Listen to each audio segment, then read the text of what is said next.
Alex here with a landlord-tenant video on summary eviction for non-payment of rent. This is the first video in a new series where I'm going to cover some of my personal experiences with landlord-tenant law.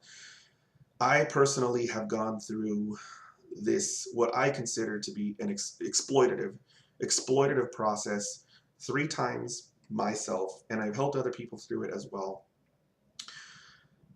I'm not going to spend a lot of time to explain this as to why it's an issue. I just want to get straight into what a summary eviction for non-payment of rent is and how to deal with it and not get too caught up in the story. I'm going to take a step back here and explain that the only reason I decided to even start this series was because, first off, as I've been doing a lot of YouTube videos, I'm becoming more and more of a YouTuber. Starting to get more involved in the YouTuber culture. That really started when I started to talk to Dad Surviving Divorce. Dwayne from Dad Surviving Divorce started to focus on his channel, and I was also watching other channels on personality disorders and such. But anyway, as I got more involved in the YouTuber culture, sometimes videos will pop up in my feed that um, they're from very popular YouTubers, but they're based on legal incidents that happened to them. And this has already happened a few times, but I've not decided to do a video until this time. Anyway, this popular YouTuber, her name is Tana Mongo. I might be pronouncing it wrong. And her video was on, she's a Las Vegas resident, I think. I don't know, somewhere in Southern Nevada. And she got a notice of non-payment of rent put on her door, and for lack of a better word, she got screwed, and I believe it only because of what I've personally been through over and over again when it comes to landlords using this mechanism, exploiting this mechanism, and of course helping other people. I'm going to go ahead and post a link to her video below because this is probably the best example, the most terrifying reality of what can happen to a Nevada resident if they're dealing with a landlord who's just a scumbag slimeball. And I absolutely 100% believe that this happened to her because it's almost happened to me. And if I would have just been clueless and didn't know anything about the courts, if I would not have gone through my child custody case, I probably would have been screwed in the exact same way that she was. You, the summary eviction for non-payment of rent is probably something that is very unique to Nevada. If there are other states out there that have this mechanism, the way that it works, because for the most part you can get this without even going into a courtroom, this eviction order, please post it in the comments below. I would be fascinated to see that there are other states that have something, I hate to use the word dangerous, but it really is. It puts a lot of trust and power in the hands of a landlord. And as I mentioned, in my honest opinion, they exploit it. I'm going to go ahead and say right now that the summary eviction for non-payment of rent, in principle, I can get behind the principle of it. I fully believe that when used appropriately, it sets Nevada apart. It gives us an advantage when it comes to attracting real estate investors. It helps, you know, the old grandma and grandpa who have bought 2 or 3 houses and they have tenants. It helps them remove people very quickly without having to spend a fortune on attorney fees. I can get behind it when it's used the correct way, which is to remove somebody from a unit who hasn't paid rent as quickly as possible and as cheaply as possible. I fully agree with that, and I don't want that to ever go away. But at some point, somebody, whether it's the judges, whether it's the legislature, whether it's some crazy attorneys who want to win a million dollar lawsuit against all these landlords, somebody has to put their foot down and deal with the abuse. And the abuse is basically this. The summary eviction for non-payment of rent is supposed to be used to remove people from a property who are not paying rent. But the reality of how it's used is way, way out of bounds. I don't think I have seen an example of a tenant using, or sorry, of a landlord evicting somebody using any of the other tools in the state. I don't think I have ever heard of an example of a landlord using the regular eviction process through the justice court, the slow one, the one where there's a trial and there's the judge goes over and hears testimony from witnesses and determines what evidence is more believable. No, all I see used all the time is the stupid, it really pisses me off because I've been through it and it's scary. I mean, at some point, sometimes I think I need to edit out some of these parts, but having lived through the frustration, and I know I can't be alone. Anyone else who's lived in Nevada and has gone through this, post your story down in the comments below, because I know I'm not alone on this. They use the summary eviction for non-payment of rent to deal with any kind of problem at all that gets thrown at them. For example, if I'm going to just use some of the examples that happened to me. They invented a fee that wasn't in the contract. They called it some kind of transfer fee, and they charged me $70. It wasn't in the contract at all. It was purely a concoction out of thin air that they decided I had to pay. And I was like, I'm not going to pay this. I didn't agree to it. I know it's just $70, but no, it's not legal. Their response was, okay, stick a notice of non-payment of rent on my door. Not notice of non-payment of rent, you're going to be evicted for not paying $70. At that point, I was like, you know what? I bet you that they do this probably to 100 people, and 99 out of the 100 will just go ahead and pay it because they're so scared. To get a notice of eviction on your door is terrifying, especially when you have kids and a wife. It makes you feel like, or you and your wife, I mean, you could be joint providers. It makes you feel like you are risking the livelihood of not just yourself, but your kids over such a small dollar amount. And it twists your arm in a very unfair way into letting landlords get away with what amounts to crap. Anyway, that's just one example. Another example in my personal experience, this is not just a friend, is one time my air conditioner didn't work. I asked them to fix it. They were taking forever. I gave them a notice, an email saying, if you don't fix this within 48 hours, I'm entitled to withhold rent because it's an essential function and it's hot in Vegas. It's really, really hot. Their response was, oh, you're not paying rent? Notice of non-payment of rent right on my door. I had to go to the justice court to deal with that. And most people, I imagine, change their mind and say, never mind, here you go, take the rent. I don't mind, I'm sorry. If it takes you 5 weeks to get my AC working, I'm sorry. It's infuriating to see the notice of non-payment of rent used to basically violate all of the other tenant rights in the state of Nevada. The second somebody has an issue with any kind of fee or fine or repair, and they don't want to pay it because they think it's unfair, the landlord in Nevada, 99% of the time, will stick that stinking notice on your door and evict you over it. Corporate, non-corporate, doesn't matter. I've not yet had a nice or even neutral landlord. Every single landlord that I have gone through has abused and exploited the notice of non-payment of rent.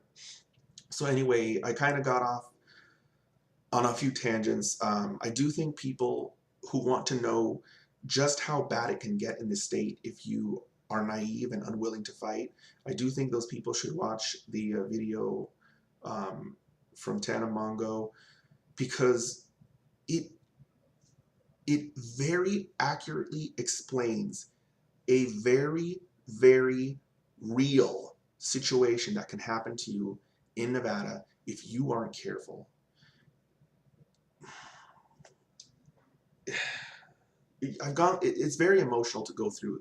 It's almost as bad as a child custody case. It's not as bad, but it's very close. It's a very terrifying feeling. And it sucks because I like to fight for what's right, and that's why I've been in the court with my parental rights. That's why I've been to the Supreme Court to rectify errors that judges have made. That's why I've been published by the Supreme Court on my original writ petition that I filed.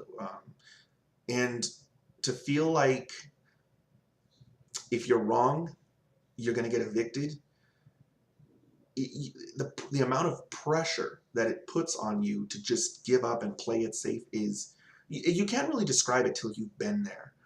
And you have gone through that. And I'm sure, like I think I mentioned before, I'm sure 99 out of 100 people just give up and pay or just back off. I'm sure that, actually, I'm very sure about that, because one of the landlords that I fought, they sent their worker to our door and knocked on it and asked for rent after they posted the notice. And I was like, I filed an affidavit of tenant, and they just kind of gave me a blank stare, like they didn't know what that was. And I'm like, oh my God, these people have never been challenged. Like this apartment complex has been here forever. Have they never had an affidavit of tenant filed? Even one time? I was just like, holy crap. Am I the only one who has ever taken them to court? And it makes sense. After a long time of people just caving and giving in, the landlords just start to think, well, it works. Just keep on doing it. No one's going to do anything to us. Anyway, I don't think that this Tana person did anything to them. I think she just got steamrolled and moved out and never took them to court.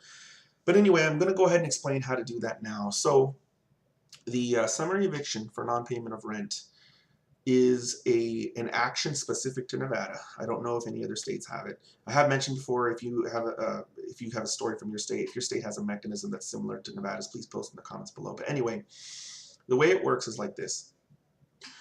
You, if you don't pay rent, or if your landlord says you're not paying rent, even though it's a lie, that has happened to me too, by the way. Twice I have paid rent, twice, or maybe 3 times. At least twice, possibly 3 times. I have paid rent on time, and they stuck the notice on my door because they didn't know. Their system had a glitch.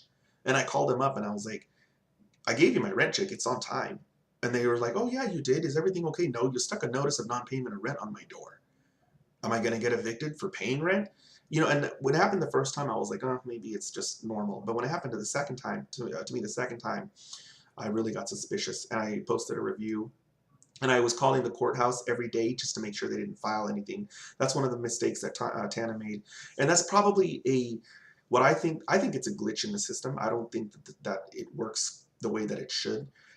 Because I think that the landlord who's trying to evict you should be the one that opens the action. I think that the landlord should be the one that pays the money to post a notice of non-payment of rent on your door. But that's not how it works in Nevada. That's one of the problems with this whole process. Anyway, I keep on getting taken off on tangents. This is the way it works. They stick a notice on your door. It says notice of non-payment of rent, 5-day notice of non-payment of rent. So what it says in that notice is you have 5 days to pay a certain amount of money, which will be your rent and your late fees. If you don't pay, or if you don't challenge it, they can go to the courthouse and get a straight eviction. I don't even think they have to see the judge.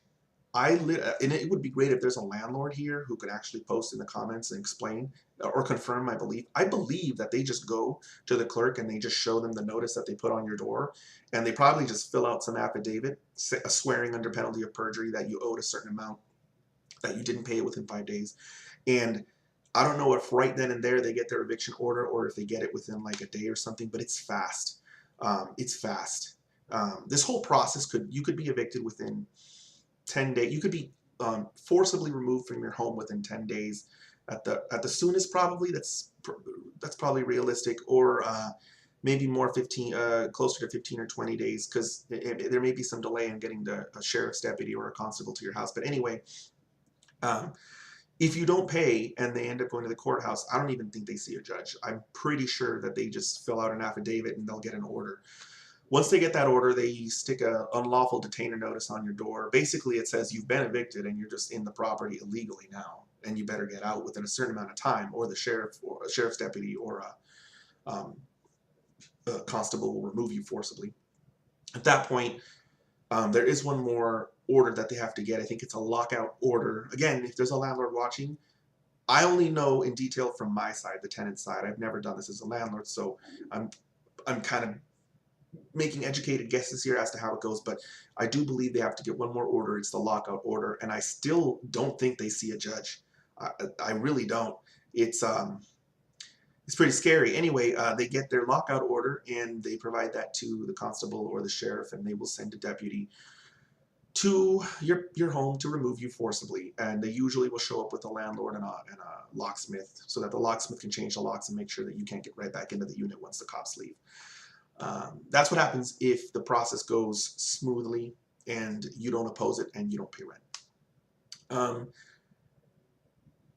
If you want to challenge it, this is how you do it. And I think this is the most important thing that people understand, is that, as I said earlier, I don't think this is right. I think that the landlord should have to institute the action, but it's not how it works in Nevada. When the notice is posted on your door, nothing has been instituted in the court system yet. There is no case. You, the tenant, have the burden of taking that notice off your door, driving to the courthouse, and filing your affidavit of tenant. You, as the tenant, are the one that institutes the action in the justice court. I should probably clarify that. You're going to file this in the justice courts, not the district courts. When you file it in the justice court, make sure you go to the correct justice court. So for example, if you live in Henderson, you go to the Henderson Justice Court. If you live in Reno, you go to the Reno Justice Court. You don't go to the wrong one. Anyway, you file the affidavit of tenant, you pay the filing fee, which I'm going to get into later. That's kind of irritating. There's something that I've noticed when it comes to this process with the filing fee. Anyway, you pay the filing fee, and at that point, you'll get a case number. At that point, an action has been instituted in the justice court, and at that point, the landlord cannot continue the process without going to court. This is how you trigger a hearing. If you don't do this, there won't be a hearing.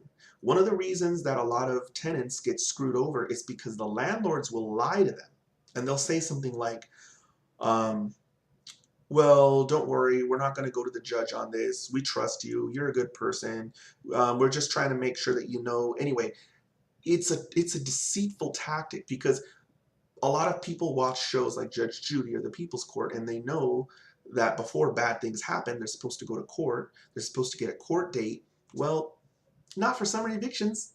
No, if you get a notice posted on your door and you sit around waiting for a court date, you're never going to get one. They're going to just steamroll right over you. They're going to get the unlawful detainer posted. They're going to get the lockout order. You'll never have stepped foot in a courtroom, and you'll find the sheriff's deputies at your house, knocking, opening the door, breaking in if they have to, and removing you forcibly. Yeah, so don't trust the landlord and file the affidavit of tenant, because that's the only way that you can guarantee that you're not going to be evicted without even having a hearing, without even seeing a judge, without even having an opportunity. You have to create the opportunity by filing that affidavit of tenant. Luckily, once you file the affidavit of tenant, you will have put the brakes on them. And at that point, nothing will happen unless the landlord shows up to that same courthouse and files their affidavit of landlord. Once they file that, you'll get your actual hearing date. And usually it'll be by phone call. Usually, I don't even think they mail anything to you. The clerk will call you up on your phone and say, hey, such and such, you have a hearing in the justice court at this time in a couple of days. It's not going to be one of those hearings where you have to, like in child custody cases, where you have to wait 2 months. It'll be days. If it's a whole week that you have to wait, I'll be shocked. Usually it's 5 or 6, maybe 4 days, and you'll have that hearing. Now, there's quite a few problems with the way that this works, and there's quite a few places that this can really fall apart. And the next place that this can fall apart is with the judge, and this is not that uncommon. This is quite common. You had you went to court, you filed your affidavit, and you have your hearing in a couple of days, and it's at this point that a lot of people tell me that they couldn't get any evidence, they couldn't get any witnesses, because the hearing is so quick and it only takes a few days until you get your hearing. You don't have any time to plan. You don't have any time to prepare. And it's at that point that I have to tell people the reality of the situation. And the reality of the situation is that the judge is not supposed to consider evidence. At a summary eviction hearing, the judge is just supposed to listen to you and see if you have raised a legal defense. That's it. The judge is not supposed to see if you have proof. The judge is not supposed to determine if your testimony is dishonest. The judge is just supposed to listen to you and see if you have raised a legal defense, and that is all the judge is supposed to do. And I'm speaking very slowly because this is another place that the judges screw up. By the way, they're called justices of the peace in the justice court. I have seen over and over and over again cases where the justices of the peace will violate this law. It's in the statutes. I'll go ahead and post a link to the statute so that you can read it. And they will do what's called reaching the merits of the case. They may have good intentions, but this is where we start to get a little bit awry of the way that the summary eviction notice is supposed to be used. Anyway, if the judge determines that you have raised a legal defense, the judge is supposed to deny the summary eviction. And the landlord, if they want to proceed, they're supposed to go under the formal eviction process, the one that takes a long time, the one that's a normal court case. the one where witnesses can come and testify, the one where evidence can be presented, the one where you actually have time to present a case. That doesn't happen. From what I've seen in Nevada, it's either the summary eviction or they don't even bother. And that's one of the reasons why I'm so, having been through it myself, having my family having gone through it, it's one of the reasons why I'm so angry with the landlords that abuse this, with the tenants that just let them walk all over them. Not that you can really blame them because they're scared. And with the judges who don't follow the law. Anyway, I mentioned that there were quite a few areas where this thing could go awry. I'm going to go into some of the other ones. The appellate process is a concern. A justice court appeal goes to a single district court judge. I've never been comfortable with this. Take it from somebody who's been in the Supreme Court a bunch of times, who's won Supreme Court appeals. I think that appellate panels, which are panels of 3 justices voting on whether or not a legal mistake was made, are a lot more reliable than going to a single judge of the district court. First off, the appellate justices dispose of appeals all day long, every day. The district court judges don't. The district court judges are handling criminal cases. They're handling civil cases. They're not used to dealing with appellate law. And a justice court appeal goes to the district court. And it's not going to be a panel. It's going to just be one district judge. And they make mistakes all the time. That's why my website's up, and that's why I'm tracking mistakes that the district judges are making. So we're having these judges, some of them who have horrible error rates, making decisions on appeals that come from the justice court. I don't like it. And it really, I think it's one of the biggest things that enables exploitation of the summary eviction process. Luckily, it appears to me, I'm not fully sure, it appears to me, again, I'm going to stress that I'm not fully sure, that the summary eviction statute that states that a justice of the peace is only supposed to look and see if there was a legal defense and not do anything further, it appears to me that that's a jurisdictional issue. And because it's a jurisdictional issue, I'm mostly sure, but not positive, that you can challenge the district court's decision on your appeal and take it to the Supreme Court. The way to do that is by petition for writ of certiorari. If I'm wrong and that issue is not jurisdictional, the Supreme Court can't help you. Even if the judge was wrong. They've stated this before. They've rendered decisions because the problem is the Nevada Constitution. It states that justice court appeals go to the district court, and the district court is where the buck stops. You can't appeal any higher than the district court. Luckily, the Supreme Court of Nevada can listen if a district court judge has made a determination on an appeal that is wrong when it comes to the jurisdiction of the justice court. If the justice of the peace overstepped its jurisdictional boundaries and the district court judge makes a mistake on its decision on your appeal, luckily, and I hate to use the word luckily because it's a ton of work, you can get to the Supreme Court by doing a petition for writ of certiorari. And I have seen these. I haven't seen one work yet. I haven't done enough research, but I have seen them at least considered, which gives me some encouragement.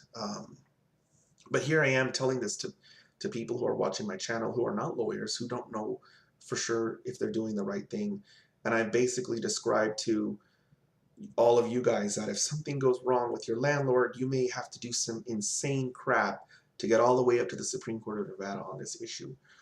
It might seem like it's playing on technicalities, but it's not fair to use the summary eviction for non-payment of rent on people who have paid their rent but have a dispute about the air conditioner, who have paid their rent but don't think it's fair that you invented a fee out of thin air. That's not fair. You can't throw people out of their homes for not paying you things that you're not entitled to. It's so abusive. It's so wrong. It's just, as I mentioned, it's almost as terrifying as a child custody case. I mean, of all of the things that I've ever dealt with in the court system, it's a solid second. I've had to deal with it multiple times, and it's horrible.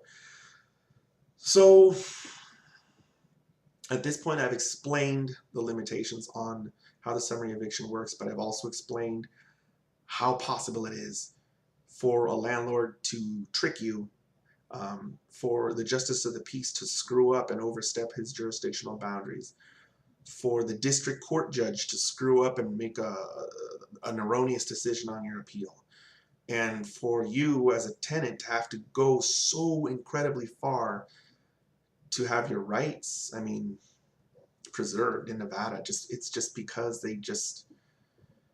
it's so, it's such an inviting tool for a landlord because it's so cheap. They don't need an attorney. Attorneys almost never show up in summary eviction actions because you can't recover attorney fees, and it's so fast. So it's incredibly fast. It's incredibly cheap. They don't even have to see a judge if you don't contest it. It's an incredibly appealing mechanism for the landlord, and it's an incredibly terrifying mechanism for the tenant. And it's too easy to abuse, and I see it happening all the time. And when I saw that video that Tana posted, it struck a chord because I know that that crap definitely does happen in Nevada. And I strongly believe that most of the time the landlord gets away with it. I'm going to go ahead and do some more videos on this topic. Maybe I'll cover specifically what needs to be in your affidavit of tenant and other little details like that. This is definitely a topic that's close to my heart just because it's something that really, I mean, I lost sleep over it. I lost sleep over my child custody case, and I lost sleep over summary eviction actions. The last thing I do want to mention is please watch my video on court reporters, because some of the justice courts do not have their hearings videotaped, and that will kill your ability to get an appeal reviewed properly.